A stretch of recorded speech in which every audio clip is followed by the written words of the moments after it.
민주주의로 밝히는 세상 속 이야기. 안녕하세요. 열린민주주의교실 공감 플러스 김지유입니다. 지난 시간에는 윤승철 소장을 통해 무인도에서 발견한 민주주의에 대해서 함께 이야기 나눠봤는데요.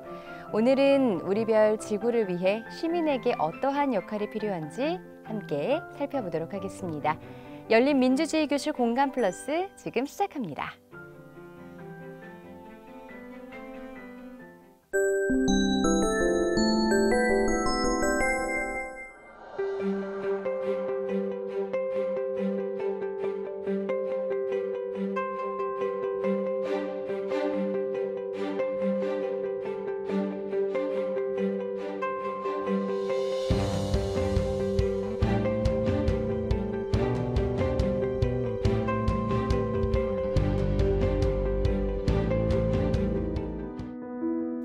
안녕하세요. 윤승철입니다. 저는 1989년 울산에서 평발로 태어났습니다. 어릴 때부터 그래서인지 곧잘 넘어지고 잘 달리지 못했었던 아이인데요. 중학교 2학년일 때 학교에서 깨진 유리를 밟고 넘어지면서 크게 다친 적이 있습니다. 오랜 병원 생활을 해야 했습니다. 정강이뼈가 부러지고 왼쪽 발목이 돌아가면서 다 으스러졌습니다. 다치면서 무릎에 있는 성장판을 같이 다치는 바람에 더 이상 키가 안 큰다라는 이야기를 또 듣기도 했었고요. 오랜 기간 병원에 있다 보니까 비만이 되기도 했습니다. 나중에 안 사실이지만 하지정맥이 있다는 것도 이때 알았는데요. 고등학교를 마칠 때까지 5km 이상 그래서 걸어보지 못했습니다. 또 다칠 것 같은 그 트라우마 때문에 무서웠습니다. 의사 선생님은 격한 운동도 하지 못할 거고 또 무리한 움직임도 피해야 한다고 하셨고요. 과연 다시 걸을 때가 올까라고 하셔서 좀 많이 놀랐던 기억도 납니다. 다리를 다쳐서 많이 못 움직인다, 또 많이 못 걷는다라는 생각을 하니까 나는 나중에 뭘 할 수 있을까라는 생각이 들더라고요. 대신 책을 읽고 글을 쓰는 데 취미를 붙여서 작가가 돼야겠다라는 생각을 했습니다. 동국대학교 문해창작학과에 입학해서 첫 입학을 한 수업에 들어갔더니 소설을 써오라는 과제를 받았었거든요. 소설을 써본 적이 없었는데 상상의 문학이란 건 알고 있으니 나는 잘 못 뛰지만 현실에서 내 소설 주인공만큼 진짜 잘 뛰고 잘 달리는 친구로 써보자 라고 소재를 검색하기 시작했습니다. 그러다 우연히 이 사막 마라톤을 출전해서 누군가가 뛰고 있는 사진을 발견을 했는데요. 나도 죽기 전에 저렇게 사막 한 번은 뛰어보고 꼭 글도 한번 써보자 라는 생각이 들었습니다. 물론 완주할 자신은 없었지만 저기 꼭 한번 가보고 싶다는 생각이 들었습니다. 그렇게 결심을 하고 나서 재활 치료를 받으러 이제 5년 만에 병원에 갔었고요. 재활 치료를 좀 더 받고 나서는 정말 다시 체력과 정신력을 다지기 위해서 해병대에 지원을 했습니다. 여기까지는 좋은데 예상치 못한 문제가 하나 더 있었습니다. 막상 사막 마라톤을 출전하려고 휴학까지 했는데 참가 신청을 클릭을 하니까 출정비, 대회 참가비 결제하는 페이지가 뜨는 거예요. 이때까지만 해도 참가비를 내야 한다라는 생각은 못했습니다. 당시에 하고 있던 아르바이트비를 보태고 또 살고 있던 자취방을 부모님 몰래 빼서 보증금을 보탰어도 부족한 돈이었습니다. 그렇게 자취방을 빼고 옥탑방에 생활을 하고 있는데 찬바람이 들어와서 그 찬바람을 막으려고 신문지를 붙이다가 신문 기사 하나를 봤습니다. 그때 제가 봤던 신문 기사 제목이 우리 회사가 원하는 인재상 키워드라는 제목이었고요. 여러 군데 회사 인사 담당자분들이 나와서 인터뷰했던 기사였습니다. 우리 회사는 이런 사람을 뽑고 싶습니다 라고 뭐라고 말했는지 보니까 도전, 열정, 패기, 청춘, 실패, 끈기 이런 단어들이 많았습니다. 그걸 보니까 이런 생각이 들더라고요. 이런 기업이라면 내가 마라톤에 도전하는데 나를 좀 후원해 주지 않을까, 좀 지원해 주지 않을까 라는 좀 대책 없는 마인드가 생겼습니다. 그렇게 경비를 마련하기 위해 무작정 아까 기사에 나왔던 그런 회사까지 포함해서 제안서를 작성을 했습니다.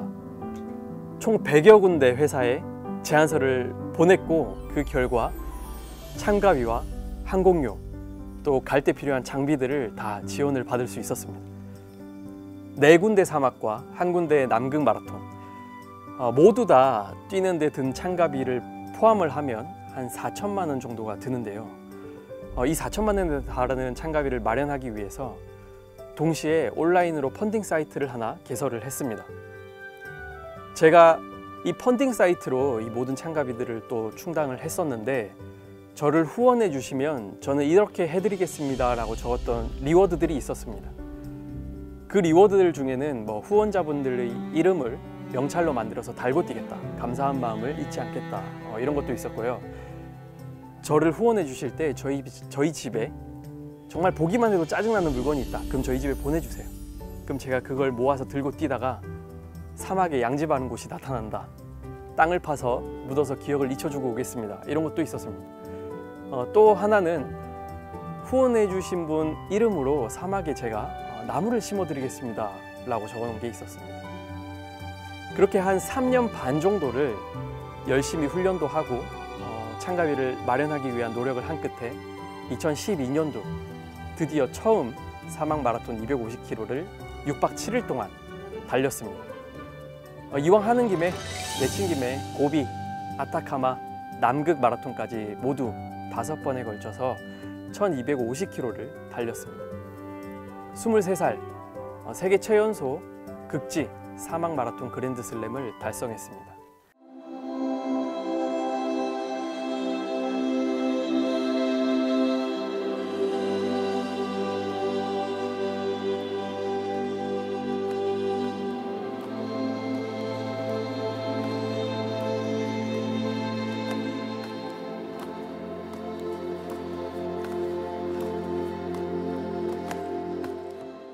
자, 그런데요, 제가 이렇게 사막 마라톤을 완주를 하고 또 그 이후에 많은 탐험과 도전을 하면서 새롭게 알게 됐던 부분이 있습니다.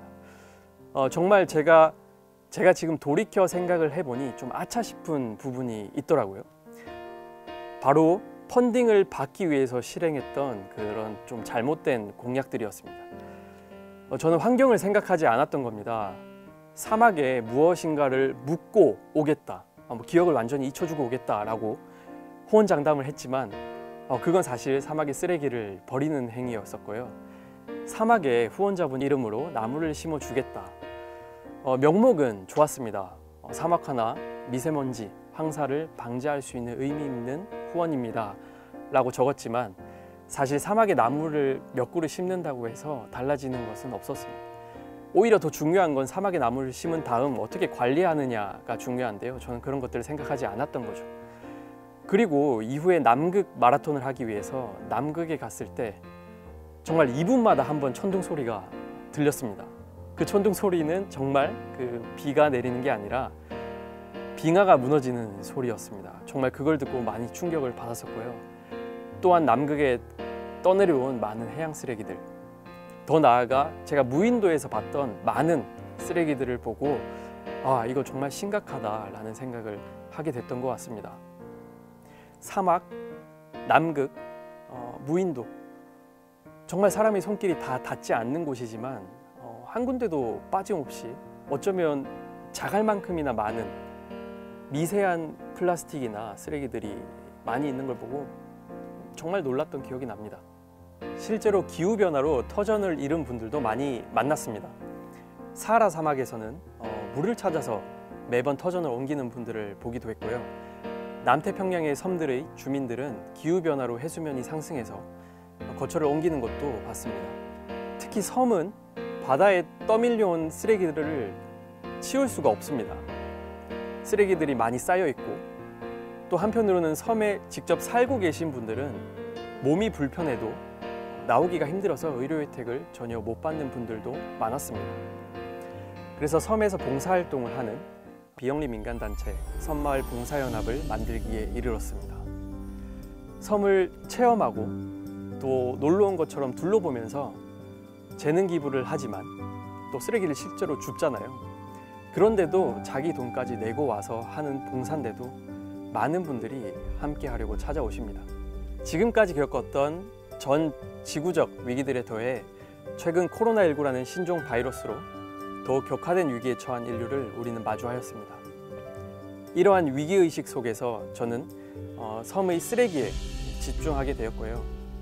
우리 인류가 무분별하게 내뿜은 온실가스가 기후변화로 돌아오듯이 우리가 무분별하게 배출한 쓰레기들이 부메랑이 되어 지금은 우리의 섬 연안으로 들어오고 있는 거죠. 우리가 생각하는 것 이상으로 많은 섬, 무인도들이 각종 폐기물에 몸살을 앓고 있습니다. 우리는 지금 당장이라도 할 수 있는 변화를 추구해야 됩니다. 나의 작은 행동이 지구를 바꿀 수 있는 큰 영향력이 있는 건 아니지만 적어도 여러분들이 걸어온 길에는 변화가 있을 거고 그 작은 변화들이 모여 의미 있는 변화를 만들어낼 것입니다. 그리고 변화의 시작은 바로 여러분들이 만들 수 있습니다. 여러분의 작은 습관, 작은 실천이 무인도에 도착하는 쓰레기들을 줄이고 기후변화의 속도를 늦출 수 있는 겁니다. 이제 저는 새로운 도전을 시작합니다. 지속 가능한 지구의 성장, 시민이 만드는 지구를 위한 프로젝트입니다. 많은 관심 부탁드리겠습니다. 감사합니다.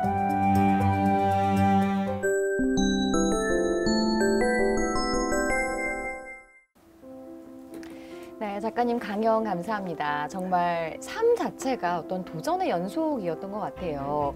자, 이런 경험에서 느끼시는 점들이 커서 지금은 또 대학원에서 공부를 네. 하고 계시다고 들었는데 요즘 어떤 것들을 배우고 계세요? 계속 이제 섬을 많이 다니다 보니까 거기에서 보이는 여러 가지 생물들 또 그런 해양 쓰레기들을 보면서 환경들에 대한 관심이 좀 많아졌습니다.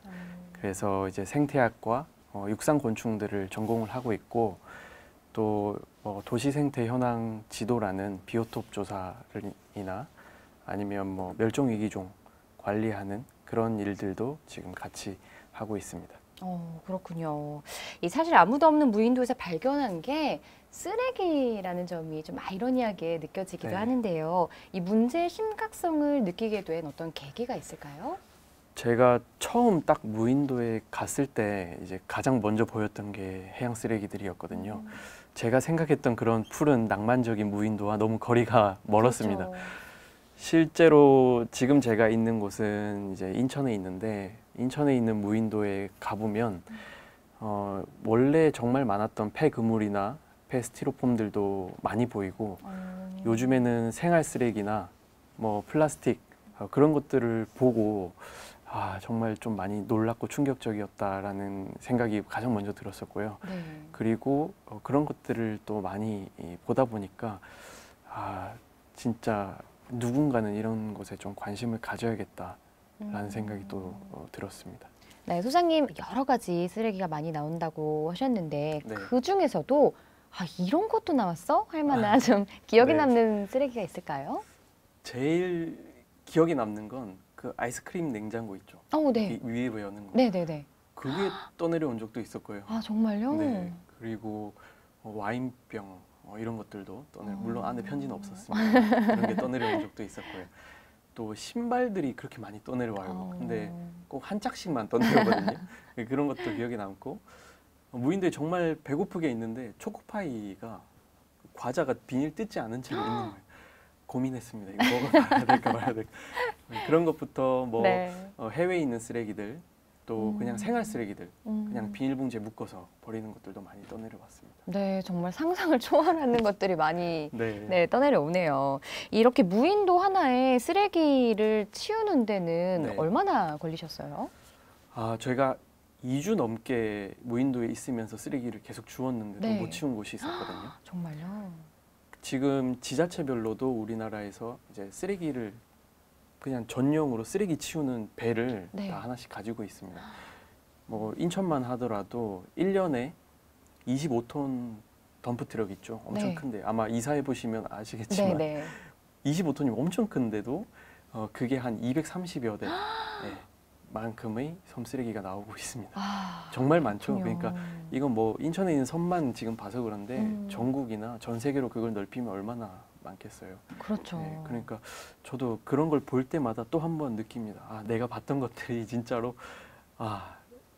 작은 곳, 그러니까 한 개 섬에서만 본 게 아니구나. 이런 섬들이 정말 많이 있구나. 라는 그러니까 빙산의 일각이다 체감, 말씀이신 네, 거죠. 했습니다. 그렇군요. 정말 그렇게 많은 쓰레기들이 이제 떠내려 오면서 아무래도 좀 직접적으로 탐험을 하시면서 느끼는 기후 변화나 기후 위기가 있었을 텐데, 네. 네, 그런 시그널들 어디서 포착하셨나요?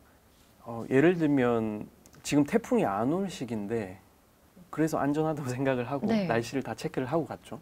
갑자기 태풍이 온다거나 뭐 아. 비가 안 오는 시기인데 비가 온다. 네. 뭐 잠깐 조금 오는 건 괜찮지만 너무 많이 오는 거예요. 비가 올 시기도 아닌데 장마철도 아닌데 그런 때에 진짜 기후가 변하고 있구나 좀 실감하기도 하고 남해안의 섬에 무인도에 갔을 때는 그 전에 이제 제가 도감에서나 뭐 남태평양 가서 봤던 해양 생물들 네. 뭐 독이 있는 문어라던가 이런 해조류들이 이제 우리나라 남해안에서도 보이더라고요. 발견이 되고 있어요? 예, 실제로도 그걸 많이 조심해야 된다라는 뉴스들도 요즘에 좀 심심찮게 보이는데 그럴 때 좀 한번 더 좀 느끼는 것 같습니다. 그렇군요. 그런 게 그러니까 단순히 그냥 흥미거리가 아니라 네. 모두 다 이제 기후 변화 때문에 네. 생기는 그런 어떤 모습이다 네. 하시는 거죠?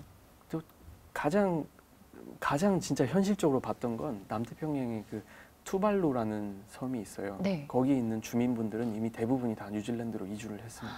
더 이상 살 해수면 수 없어서? 상승해서. 예. 그렇군요. 그래서 그런 걸 보면 진짜 심각하구나. 우리 진짜 턱 밑까지 와 있구나. 네. 기후 변화가. 예, 그런 것들을 좀 많이 체감했던 것 같습니다. 자, 이렇게 많은 쓰레기 때문에 사실은 어떤 동물이나 식물들, 자연이 좀 고통받게 되는 상황이 온 것 같은데 네. 이런 모습을 보게 됐을 때 어떠셨을까요? 제가 조금 더 적극적으로 느꼈던 건 그 인천에 있는 무인도들에서 뭐 두루미나 아니면 저어새 같은 철새들이 많이 있거든요. 네. 또 흰발롱개 같은 멸종 위기종이 있는 생물들도 보입니다. 근데 점점 서식지가 파괴되면서 그들이 살 곳이 점점 없다는 걸 좀 체감을 하게 됐거든요. 네. 진짜 좀 뭔가 적극적인 자세를 취하지 않으면 이제 더 늦으면 안 되겠다. 그런 생각도 많이 했습니다. 그렇죠. 사실 이게 좀 시간을 앞다투어서 해결해야 되는 문제이다 보니까 네. 요즘에는 그래도 좀 사회적으로 관심을 하나씩 네. 가지게 되는 것 같아요. 네, 네. 특히 뭐 청소년이나 청년들 중심으로 관심이 좀 높아지고 있다고요? 네, 네. 한 통계 자료를 보면 청소년과 청년들 대상으로 했던 통계 자료인데요. 기후 변화나 이런 위기들이 실제 우리 삶에 부정적인 영향을 끼친다라고 응답한 비율이 60%가 넘었습니다. 그리고 최근 3년 이내에 기후 변화에 관심을 가졌다, 예스라고 응답한 비율도 한 70%가 넘었었거든요. 네. 이제는 뭐 청소년, 청년들도 이런 기후 변화와 그리고 또 그 변화가 우리 일상에 미친다라는 것을 좀 적극적으로 잘 알게 된 것 같습니다. 자, 이런 문제를 좀 극복하기 위해서 사실 조금 아까 전에도 말씀하셨지만 정치가 좀 중요하다라는 네. 어떤 그런 의견들도 좀 많이 들리고 있거든요. 네, 네. 선거가 여기에 어떤 역할을 할 수 있을까요? 언뜻 생각해 보면 별로 중요하고 동떨어졌다고 생각하지만 정말 중요한 부분 같습니다. 저는 왜냐하면 우리의 목소리와 또한 여러 가지 사회 문제들을 해결할 수 있게 우리는 요구를 할 수가 있고요. 그런 기후 변화나 또 환경에 대해서 관심을 가지게 되면 정책적으로 조금 더 나은 방향을 위해서 여러 가지 또 새로운 제도들을 만들 수 있지 않을까라는 생각을 하기 때문에 이런 부분에서 상당히 중요하고 또 우리는 관심을 계속 가져야 된다라고 생각을 합니다. 네, 일단은 우리가 가장 먼저 관심을 가지는 게 중요하고 네. 그리고 이런 생각들을 좀 뒷받침해 줄 수 있는 그런 네. 힘이 필요하다 이런 말씀이신 것 같은데 자, 시민이 만드는 지구 가능한 거겠죠? 네, 저는 가능하다고 생각합니다. 제가 가끔씩 섬에서 쓰레기 줍다 보면 야, 이거 내가 뭐 하는 건가 이런 생각 들거든요. 너무 쓰레기는 많고 제가 주워도 사실 티는 별로 안 납니다. 나 혼자 이렇게 한다고 해서 뭔가 바뀌는 게 있을까라는 그런 회의적인 생각도 들 때가 있지만 한편으로 생각해 보면 개개인이 조금씩 내가 갔던 길이라도 정리를 하고 쓰레기를 줍는다면 그래도 느리지만 변화가 있지 않을까라는 생각이 들거든요. 처음에 그렇게 들었던 생각들이 지금은 이제 이후에 말씀드린 것처럼 나라도 실천하자라는 걸로 많이 바뀌었는데 이런 이야기를 꼭 이 메시지를 전달을 하고 싶었습니다. 네, 이제는 뭐 그냥 정말 굉장히 단순하게 생각할 게 아니라 네. 좀 더 깊이 생각해 봐야 될 문제인 것 같습니다. 기후변화를 막을 수 있는 첫 번째 방법이 있다면 어떤 것들이 좋을까요? 일단 저는 관심이 가장 첫 번째인 것 같아요. 어떤 것들을 해라, 구체적인 이야기나 행동들을 얘기할 수도 있지만 얼마나 지금 당면에 있고 얼마나 큰 문제인지를 알고 내가 스스로 인식을 한다면 그 인식을 바탕으로 모든 행동들이 결정이 된다고 생각하거든요. 그래서 그 관심을 가지고 조금 우리 개개인들의 인식이 변화되는 거, 그게 가장 첫 번째이지 않을까 싶습니다. 그렇군요. 저도 사실 그래서 기후나 이런 것들에 좀 환경에 관심을 가지고 나서부터 장보기를 할 때 네. 이제 장바구니를 들고 간다든가 네. 뭐 비닐을 좀 줄이기 위해서 용기를 들고 간다든가 하는 그런 것들을 좀 실천하려고 노력하고 있거든요. 네. 네, 칭찬해 주세요. 제 네. 주변에도 많이 없어요. 근데 이렇게 실제로 한다고 하시니까 네. 너무 제가 다 뿌듯합니다. 이런 작은 인식의 변화 하나가 이제 기후 변화를 좀 막을 수 있는 방법이란 말씀이신 거죠? 네, 맞습니다.